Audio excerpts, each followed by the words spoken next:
Assalamu alaikum. I am Ms.Tehseen Mistry, the English teacher of Anjumana Islam's A.A.K English Secondary School. Today we will start with a new poem in our 10th standard English textbook from unit number 1, poem number 1.4, All the World's a Stage. So before we come to the main explanation, we will first recite the poem at once. So let's begin with our poem today. All the world's a stage, and all the men and women merely players. They have their exits and entrances, and one man in his time plays many parts, his acts being 7 ages. At first the infant, mewling and puking in the nurse's arms. Then the winning schoolboy with his satchel and shining morning face creeping like snail unwillingly to school. And then the lover, sighing like furnace, with a woeful ballad made to his mistress's eyebrow. Then a soldier, full of strange oaths, and bearded like the pard, jealous in honour, sudden and quick in quarrel, seeking the bubble reputation even in the cannon's mouth.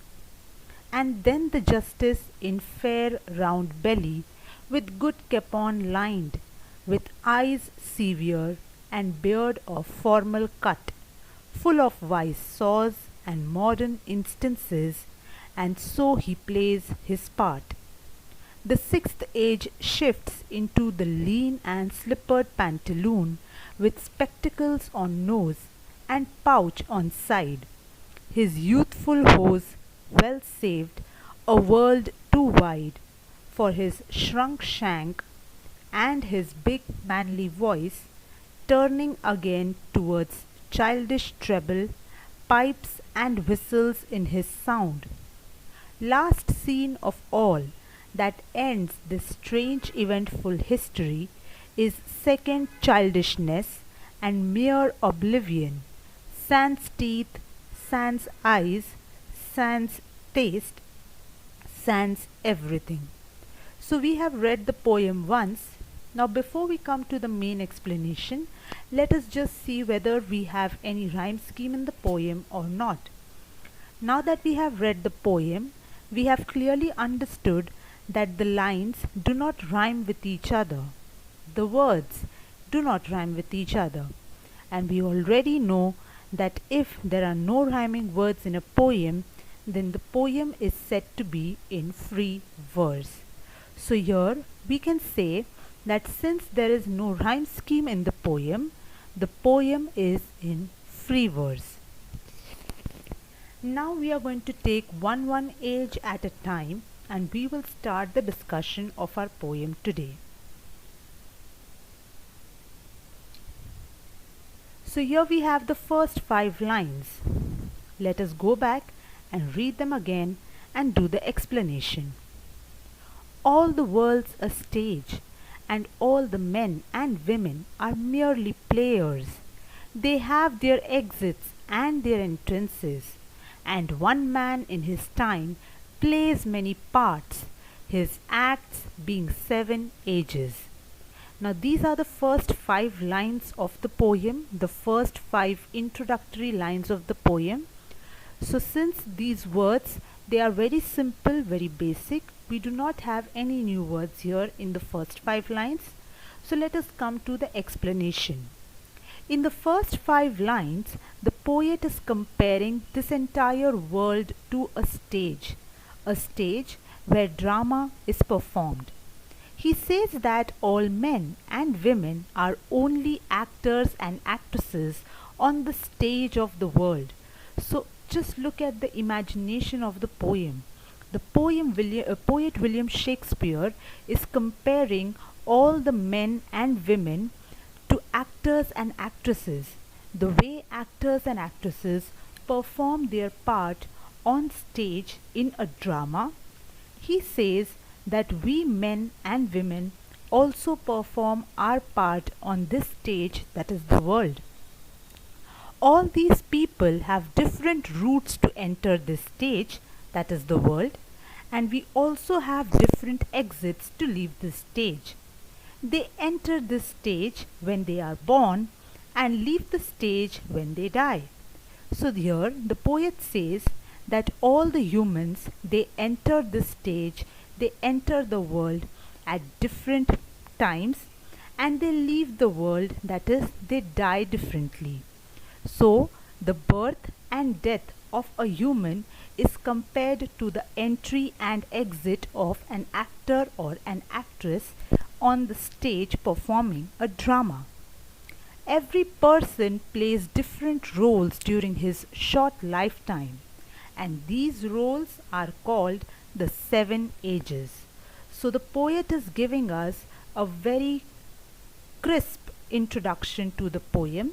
The poet says that according to him, every human has to play in his lifetime different roles, and he has divided these different roles into 7 different stages, and these 7 different roles are called the 7 ages of human life.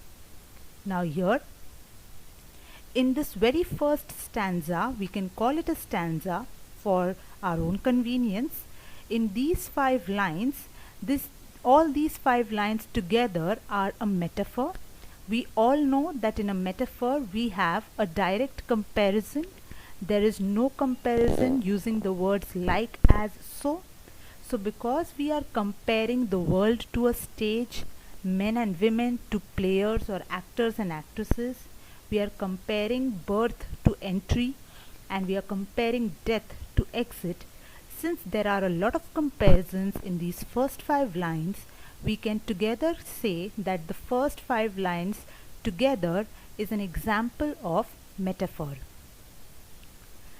Next. At first, the infant mewling and puking in the nurse's arms. So from here we begin the description of each of the 7 ages. So at first, the infant mewling and puking in the nurse's arms. Now here in these 2 lines, we have a new word, mewling, which means crying. Mewling means crying. Puking means vomiting.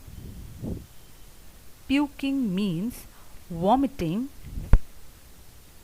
And the word nurse here actually represents a caretaker or the mother of a child. So here in these 2 lines, the poet William Shakespeare, he says that each human performs 7 roles in this small drama of life. So very clearly the poet says that the life of a human is very short. We have a very short life. And in this short life, each of us has to perform, or we have to pass through 7 different roles. He makes his entry as an infant, that is a baby, who is completely dependent on others. So here in these 2 lines, the poet says that every human enters this world as an infant, as a baby, and this baby is completely dependent on others. Even for his basic activities, he depends on the people around him. This role ends when the infant grows into a school-going child. So infancy is the first role that every human performs. So according to the poet, this role of an infant or a baby, it ends only when the child grows up and enters into the second role or the second stage. So for the poet, according to him, this first phase, that is the infancy phase, is the first role that every human has to perform. Next we come to the second role that each of us has to perform. Then the winning schoolboy, with his satchel and shining morning face, creeping like snail unwillingly to school. Here, in the very first line, the word winning, it means complaining. Winning means complaining. Next is the word satchel, which means a bag. Satchel means a bag. Again, on the next line we have the word creeping. Creeping means moving slowly. Creeping means moving slowly. Now here, in these three lines, the poet says that the second stage is his boyhood. So now, from being an infant, which was the very first role that every human has to perform, we have now entered the second stage. We are now going to begin with the second role, which is the boyhood role. This is his school going age. So here in the second role, we are at an age where we have to go to school to acquire education. This is the time when he complains all the time. His face shines like a bright morning sun. He carries his school bag and unwillingly goes to school at the speed of an insect, that is, very slowly. So here the poet says that at this stage in the second role, which is the boyhood role, where each of us has to go to school, we always keep complaining. We always complain to our parents about our studies, about going to school, about not getting the time to spend with our friends and play. So here basically the characteristic feature of every human is that we always keep complaining. Here again the poet goes on to add that every human in the second role carries his school bag and unwillingly has to go to school. But because it is against his will, he goes to school at the speed of an insect, that is, he goes to school very slowly. So here in the second stage, when we are in the second role, that is the boyhood role, and we are expected to go to school, we always keep complaining, and since there are things which are happening against our wishes, we always try to avoid those things.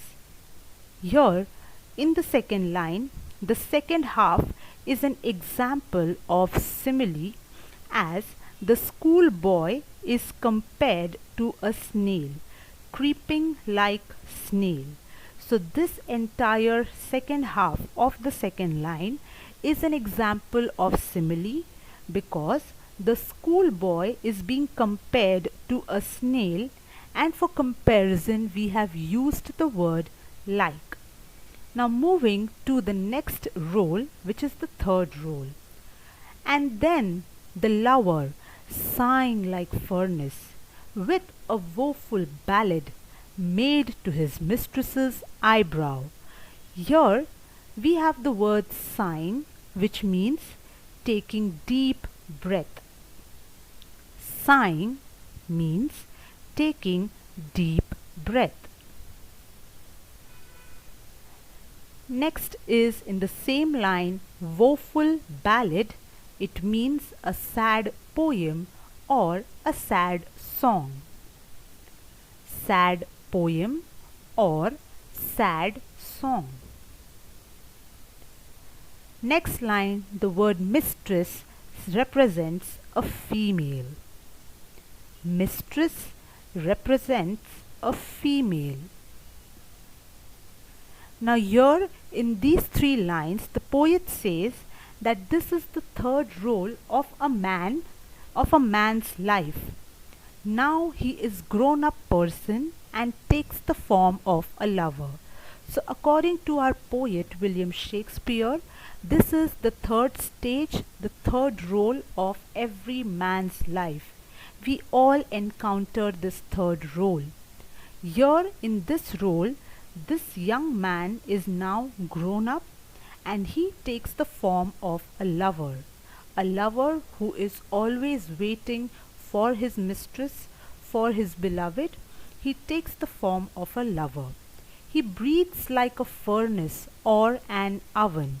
So, whenever he remembers his beloved, he always breathes heavily. He writes songs or poems in the praise of his beloved's eyebrows. So, here in this stage or in the third role, we all become very emotional.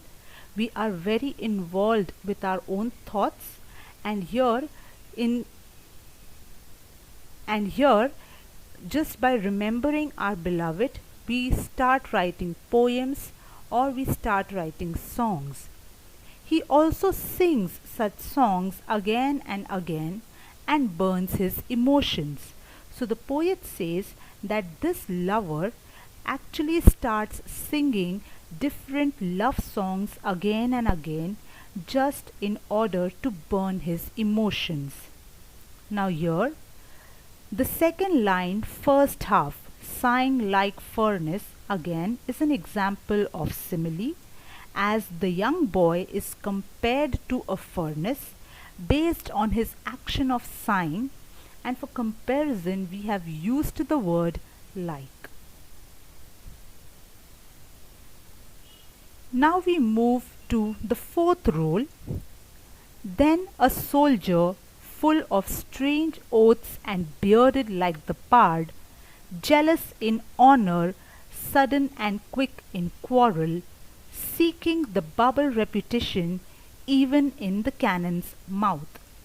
Here in these 5 lines, the word oath means a pledge.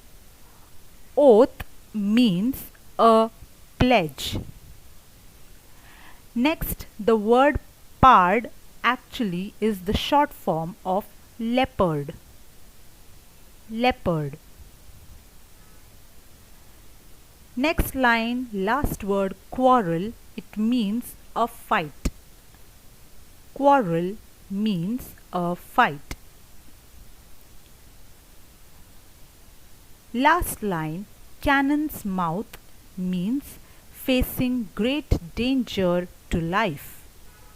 Facing great danger to life.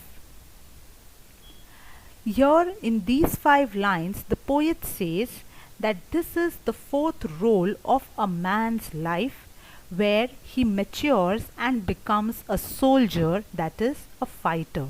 So finally, from being an infant, then a schoolboy, and then a lover, we all have entered the fourth role, where we mature and we become fighters. We fight for ourselves. We fight for what is right.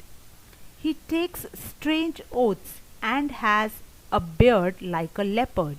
So this is just a representation of what the poet feels. He feels that at this stage, every human starts taking strange oaths, strange pledge. And here, every boy will develop a beard just like a leopard. So for the poet, in the fourth role, every man or every boy actually looks like a leopard.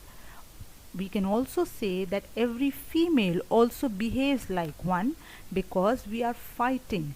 We are fighting for our own thoughts. We are fighting for our own opinions. He is strong like a leopard. During this role, a man is jealous of others. He is very short-tempered and fights over small issues. He looks for temporary fame. He is even ready to endanger his life for gaining this temporary fame. So according to our poet, he believes that during this role, every man and woman is jealous of others. We all feel jealous of others. We all look at others and we envy them. At this stage, according to the poet, every human appears to be very short-tempered. We get angry very quickly, we get irritated and frustrated very quickly, and we start fighting over petty issues. In this stage, for the poet, we all look for temporary fame. We want to become famous, we want to become well known, but this fame is only temporary. And for acquiring this temporary fame, We are even ready to endanger our lives. We at times take wrong routes, we fall into bad company, we never realize whether what we are doing is right or wrong because it is just the beginning of maturity. So, in order to acquire that temporary fame, we fall into bad company and we acquire bad habits. This is the third consecutive example of simile. The second line, second half, bearded like the pard, is an example of simile wherein the man, the mature man, is being compared to a leopard based on his physical attributes, and again we are comparing by using the word like. Also, in the last line, the word a cannon's mouth is indirectly compared to a dangerous life situation, so it is an example of metaphor. So we have completed the 4 roles. Next we move to the 5th role. And then the justice in fair round belly with good capon lined, with eyes severe and beard of formal cut, full of wise saws and modern instances, and so he plays his part. Here we have this word good capon lined, which means excess fat from careless eating habits. Excess fat from careless eating habits. Next again we have the word saws, which means sayings, famous sayings. This is the 5th role of a man's life. The man is now middle-aged and mature. So here the poet has now come to the 5th role of a man's life. At this stage, every human is middle-aged. He or she is in his or her middle ages, that is 35-40, and he is comparatively much more mature than the previous roles. He has become healthy because of his careless eating habits.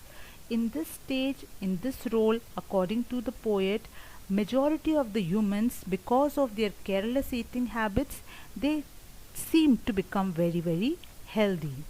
He has gained prosperity and has become serious and firm in his attitude. So here in the 5th role, we humans have become comparatively prosperous. We have achieved our life goals. We have become more serious about our life, and we have become more firm, more stubborn in our decisions. He has acquired wisdom and understands the way of life on the basis of his past experiences. So here the poet believes that because we are in the Middle Ages, we have entered our 5th role.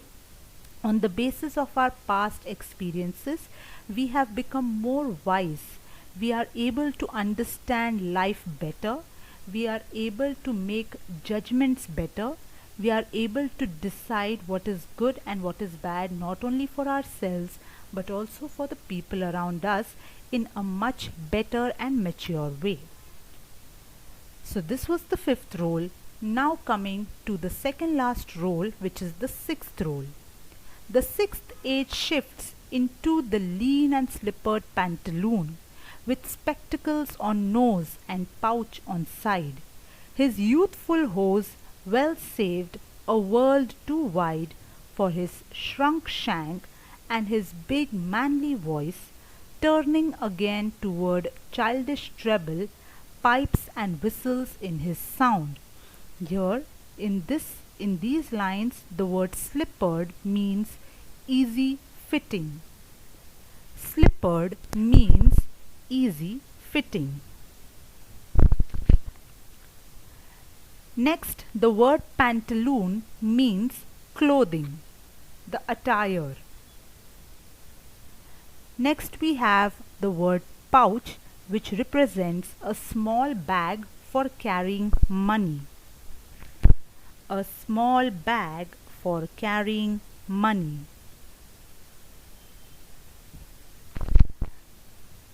Next, the word youthful hose means a close-fitting covering for leg. A close-fitting covering for leg.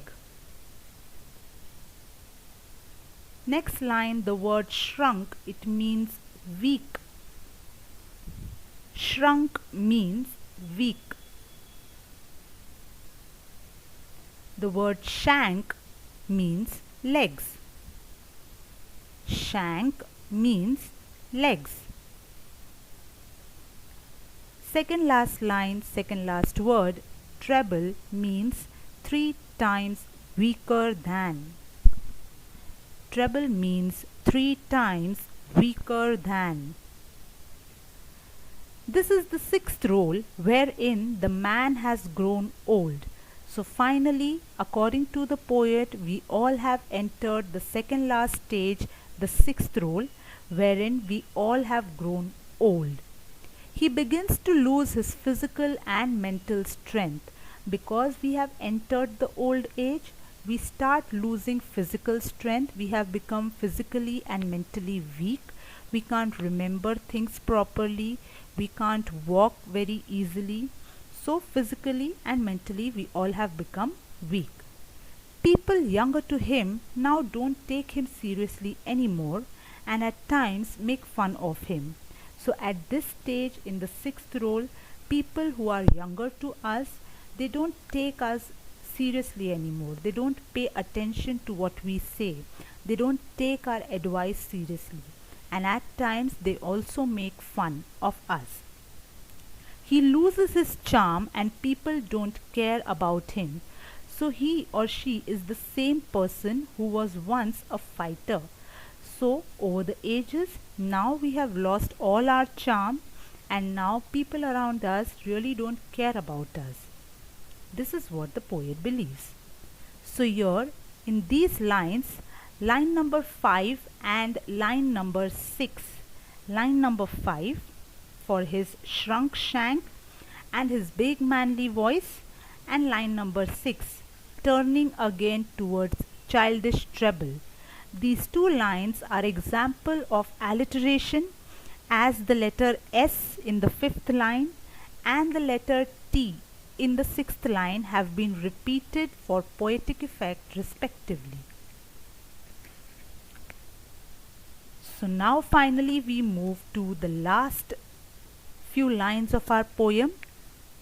Last scene of all that ends this strange eventful history is second childishness and mere oblivion, sans teeth, sans eyes, sans taste, sans everything.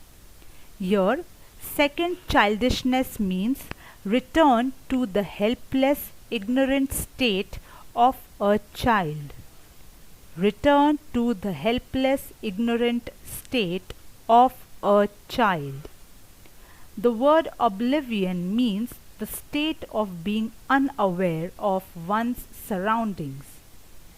State of being unaware of one's surroundings. And the word sans means without.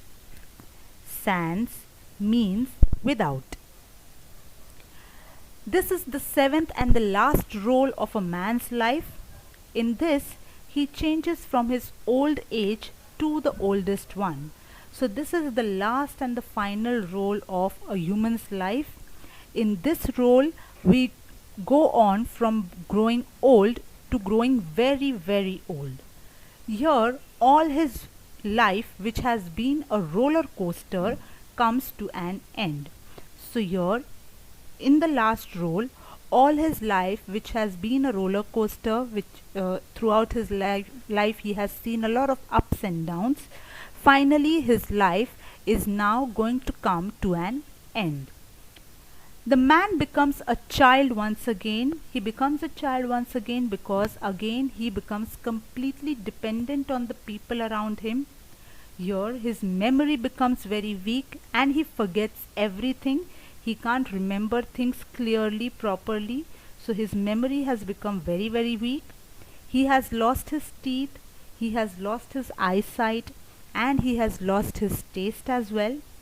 Here he is alone and again dependent on others. This is the stage where he completes the drama of his life and leaves the stage of this world for a life after death. So this is the last stage, the last role, where every human completes his part in this drama called life, and then finally he or she leaves the stage, leaves the world, finally for a life after death. So here in these 4 lines, the last line, sans teeth, sans eyes, sans taste, sans everything, the last line is an example of repetition very clearly because the word sans has been repeated 4 times. So very quickly we will just go back and look at the gist of the poem. So today we discussed a very unique kind of a poem by the very famous poet William Shakespeare. The poem was about the different stages of a human's life. The poet mentioned that we perform different roles. Every human performs different roles. The very first role that we all perform is that of a crying infant, of a crying baby. The second role is of a complaining schoolboy. The third role we all perform is that of a lover. The fourth role is of a bearded soldier, a fighter who fights for his own opinions. The fifth role we perform is that of a wise justice. We are always giving advices to people based on our own experiences. The sixth role is of an old man. And finally, the seventh role, the last role, is of second childhood. So here, in this entire poem, the cycle of life from birth to death has been compared to being inescapable. The poet says that we humans have been given different roles which we have to perform at different stages of life, and we all enter this stage, that is the world, at our birth, and we exit this stage when we die. And in between these entries and exits, we all have to perform different roles that are very age specific. So according to the poet, God the Almighty is the writer, director of the entire drama of life, who has planned everything very precisely. He only wants each one of us to enact our roles as per his planning, so that we can be rewarded for our acting once we die. So this is the final theme or the main idea of the poem. So I hope that we all have understood the poem very well. We will stop here today, and definitely we will come back with a new topic in the next session. Till then, take care all of you. Thank you very much.